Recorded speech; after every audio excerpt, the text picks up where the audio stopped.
Good morning! Hello everyone! Welcome to my vlog. Mga ka-BSK, mapagpalang araw po sa ating lahat. Ayan, ang ganda ng umaga. Dito tayo sa Joyette's Farm at nagbubunot ng punla ng palay para mapagtanim na tayo ng palay. At yun, medyo umulan. Ayun, nagbunot na tayo ng palay. Maya, pagkatapos yan papatubigan yan lahat. Tapos babanatan na kuliglig yan para maitanim na yung palay. Ayan mga ka-BSK, samahan niyo po kami itong maghapon na to. A few moments later. Ito na mga ka-BSK, tinaandar na yung water pump. Ayan, mag-aapura na para mapatubigan lahat ng pinitak para babanatan ng kuliglig durog na maigi at magputik para maitanim na yung ating palay. Ayan po, diretso na yan yung patubig at yan yung punla ay nakagayak na at hakutin na ng kalabaw yung may long hair. Yun, papahatak sa kalabaw para ma-distribute sa dulo yung punla. Ayan, panay pa rin ang patubig at kailangan ang garon, diretso. Tapos ito kailangan maalis na lahat ng punla dito dahil tatamnan din to. Ayan, tara, samahan niyo po kami at marami taniman. Ayan, yung ating water pump ay nagsawa ng kaandar para mapatubigan yung ating mga pinitak katulad nito. Ayan, puruhan na sa tubig at tamang-tama. Ayan, magandang tangnan pagka ganyan na may tubig saka maganda yung putik niya. Ayan, at maghahakot na yata sila na punla para ma-distribute yung mga ready na mga pinitak, pwede na tamnan. So ayan, magdi-deliver na sila mga ka-BSK. Tara, samahan niyo po kami at itong maghapon na to at masaya-saya to. Ayan, planting rice never fun. A few moments later. Ayan mga ka-BSK at pinatubigan na yung malalaking pinitak na kailangan madaanan ng kuliglig para madurog o mabaligtad itong mga damo. At ayan, mamamatay na yan kasi na-spray yan bago nila kukuligligin. Ayan, napakarami. Samahan niyo po kami at magtanim ng palay. Ayan mga ka-BSK, ito pong area na to ay nasa dulo ng farm. Dalawang malaking pinitak. Yan muna ang i-ready para matamnan agad. Yan, mostly laging may tubig yan. Kaya magandang padaanan ng kuliglig. So, kaya yan, nag-uumpisa na silang magtanim ng palay. Diyan sa dalawang pinitak na malaki, doon sa dulo. Yan, dito yan sa dulo. Yan, balak natin gawing palaisdaan to eh. You know, I'm trying to put a fish pan on this area. So, let me think about it later on by maybe. I'm not sure yet because I'm gonna observe the area first. Yan. For now, we're gonna plant rice first. on this area is have too much water sometimes.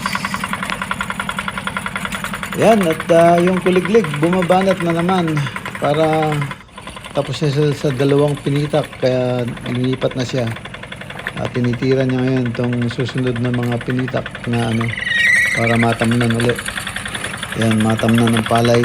Medyo marami-rami rin to mga ka-BSK. Kasamahan niyo po kami maghapon. At siguradong abutin sila ng hapon dito sa pagtatanim. Ayan. Banat, tanim ng tanim. Ayan. Medyo ano yan. Ang kasabihan, planting rice never fun. Kasi nga talagang maghapon ka nakayuko at hindi naman makatayo. Ayan. Kaya panay ang tusok ng palay. Ayan po mga ka-BSK. At nagde-deliver pa rin ng mga punla yung ating kaibigan na si Long Hair. Kasama niyang kanyang kalabaw. Ayan, dinadrop niya yung mga punla sa mga pinitak. Dinidistribute niya. Kasi mahirap kung dadakutin lang ng tao at ipapamahagi sa mga pinitak. Masyadong mapapagod. Ayan. Ayan, at nakayari na sila ng tanim doon sa dalawang pinitak na malaki. Tara po, samahan niyo po kami at kailangan matapos ito maghapon. Ayan mga ka-BSK, at tapos niya lang kuligligin itong dalawang pinitak dito. Ayan, at ready ng tamnan. At lilipat na siya dun sa kabila. So, yun naman ang i-ready niya. Ayan, i-ready niya yun habang tatanim yung mga tao rito. After matapos dito, yan, lilipat doon, ready na. Yan. Ito yung kuliglig na niya. Yan. Yung lipat dito sa irrigation. Isang malaki rin yan. Dito yung mesibol. Yan, dyan yung mesibol na walang tigil ng tubig lumalabas. Yan. Patuloy pa rin ang water pump para ika nga yung mga wala pang hindi pa inabot ng tubig kailangan abutin para ikuliglig na at ma-set up na sa at ready ng tamnan ng palay para hindi na bibihain. Yan. Nasa malawakan kung pagtatanim na sila ngayon. At tong isa, yan bitin sa tubig. Yeah, pero natanam na nila yan, may tanim na yan. Medyo bumaba agad yung tubig. At ito naman ang isang tinatamnan nila ngayon. Yan, nakaprepare na rin yung kabila. So, yan, dire-diretso na yan. Isang malaki rin ito. Yan, nakaprepare na rin. Malapit na matapos kuligligin. Nakikita ko sa nagkukuliglig, parang hindi niya tinitingnan yung mataas. Para kanyang kakahigin yun, dadalhin niya sa mababa. Basta lakad lang siya ng lakad. So yun napapansin ko sa nagkukuliglig. Parang hindi bihasa. Kaya inupahan po namin yan. Kasi may naupahan din eh. A few moments later. Ayan mga ka-BSK, balik naman tayo. At ngayon naman, andito tayo kay kapatid na Long Hair. Dito tayo sa neighbor natin at tinutulungan tayo. Nag-ahakot siya ng punla at dinadrop niya sa lahat ng pinitak para hindi kasi mahirap yan, mabigat. Hindi pwedeng hawakan lang ng mga tao. Kailangan may mag-deliver talaga ng gamit ng kalabaw. Ayan, para ma-distribute na ganyan sa pinitak. Ayan, nakakarami na sila ng tanim. At malapit-lapit na matapos. Yun po si Long Hair kung tawagin sa kapitbahay po namin sa farm. Yan, marami-rami na yung natatamnan nila. At medyo hapon na rin.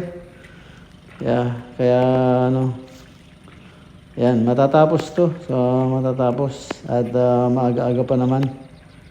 Yan, ayos, nakaraos na rin sa pagtatanim. So, ayan sila, nag-ipon-ipon na sila. Bali, 8 na sila nagtatanim ngayon. Yan. 346 minutes later. Yan mga ka-BSK, nakatapos na po sila magtanim.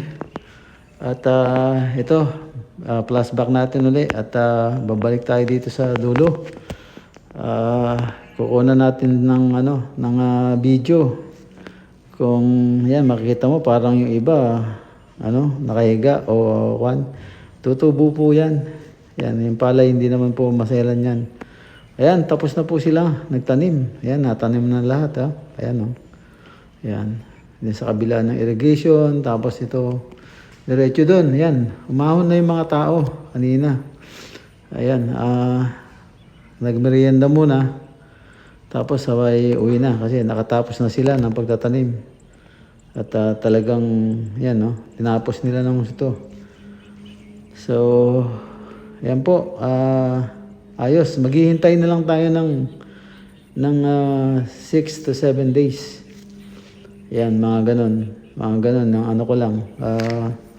Conforme kay Tatay Rick, yung ating kasama sa bukid doon, si Tatay Rick at ang kanyang asawang si Nanay Tessie. Yan, masipag.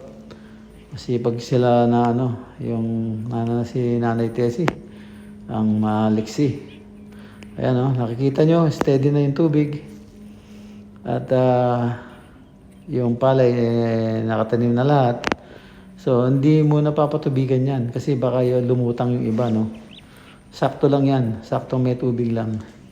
Hihintayin natin ngayon maka-recover yung ating dinanim na palay. Then, saka papatubigan.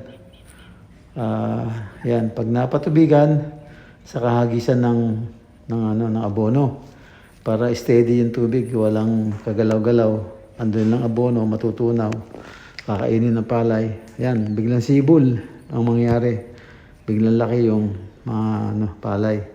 Ayan mga ka-BSK, nakatapos na naman po ng maghapon. Yung palay na itanim na. Sarap sa pakiramdam. Ayan mga ka-BSK, lalo na pag tumubo na yan. At yung ika nga nabubuntis na yung palay. Yung ika nga dumudungaw na. Yung amoy, yung simoy, yung amoy. Talagang bukid na bukid.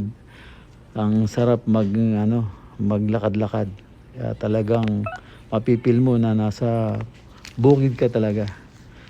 Ayan mga ka-BSK, bumili na rin tayo ng abono. Naka-ready na lahat hanggang sa matapos. Ayan, meron 5 triple 14 at saka 2 urea. Ayan ang sasabog niya hanggang sa anihin na. Ayan, tapos na po yung maghapon natin. Maraming salamat po sa lahat sa panonood. Ingat po kayo dyan and God bless. Bye-bye po. Bye-bye.